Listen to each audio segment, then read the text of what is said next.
Bonjour.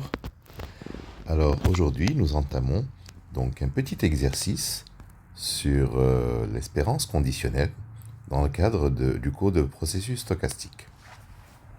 Alors cet exercice vous l'avez devant vous en haut. Soit x et y, deux variables aléatoires indépendantes et de même loi qui suivent une loi exponentielle de paramètres lambda. J'ai oublié de signaler le paramètre, c'est lambda, n'est-ce pas? Donc, je souhaite calculer l'espérance conditionnelle de max de xy, la variable c'est z égale max de xy, sachant x. Alors, comme nous l'avons vu dans le cours, nous posons g de x, bien sûr c'est une fonction de x puisqu'on conditionne par rapport à x. G de x, c'est l'espérance conditionnelle de max de xy, sachant x.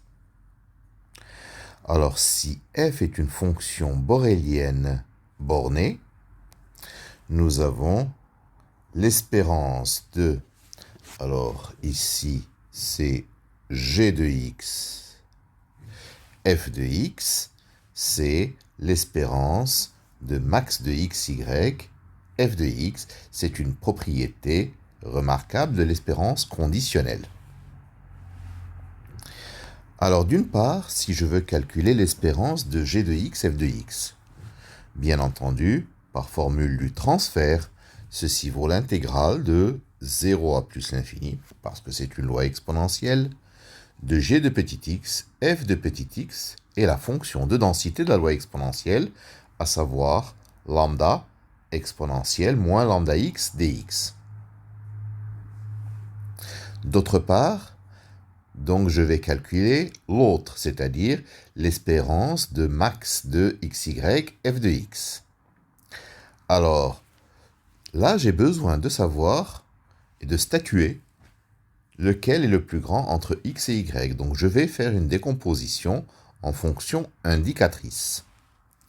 Donc j'écris que l'espérance de max de xy, f de x est égale à l'espérance de max de xy, f de x fois la fonction indicatrice de l'ensemble où x est inférieur ou égal à y, plus l'espérance de max de xy fois f de x fois la fonction indicatrice de x supérieur à y.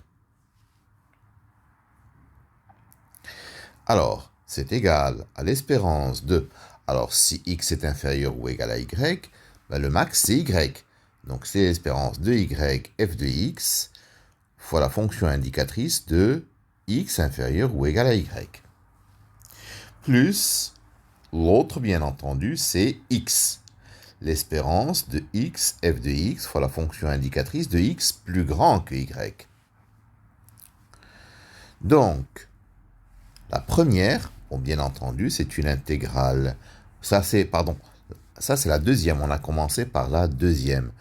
Donc, c'est l'intégrale double, l'intégrale de 0 à plus l'infini de l'intégrale de 0 à plus l'infini, parce qu'il y a deux variables, x, celui-là, f de x, la fonction indicatrice des réels x et y, tel que x est plus grand que y, fois, donc la densité du couple, comme elles sont indépendantes, c'est lambda carré exponentielle moins lambda x plus y dx dy.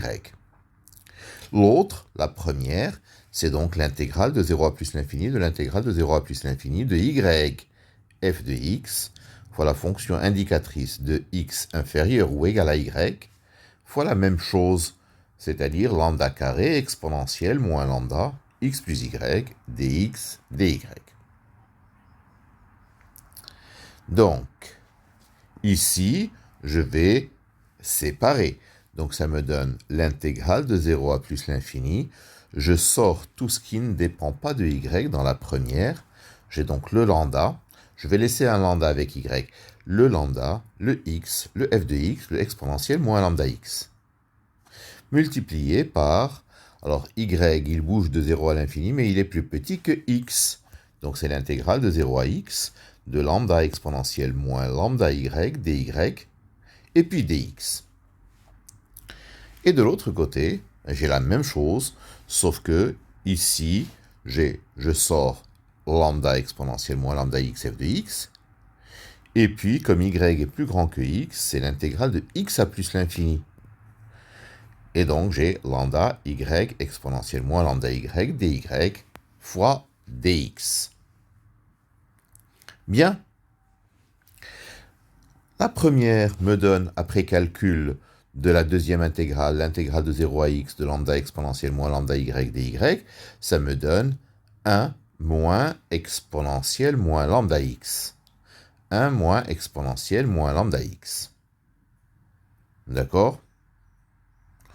Je peux dire tout simplement, c'est la fonction de répartition de la loi exponentielle de paramètre lambda.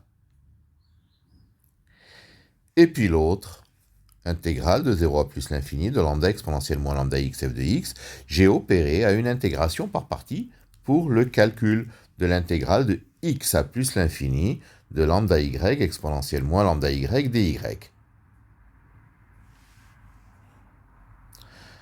Maintenant, je peux mettre les deux intégrales ensemble par linéarité. Donc ça va me donner intégrale de 0 à plus l'infini. Je factorise ce qui est factorisable, à savoir lambda exponentielle moins lambda x f de x. Facteur 2, regardez bien, dans le premier, x facteur de 1 moins exponentielle moins lambda x, plus, dans le second, x exponentielle moins lambda x, plus exponentielle moins lambda x sur lambda.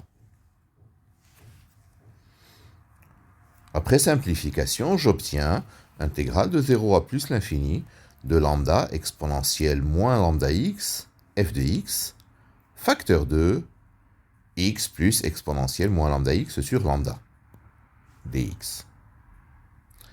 Et là, j'ai terminé, parce que j'ai calculé les deux expressions. J'ai calculé, d'une part, ceci, et d'autre part, cela.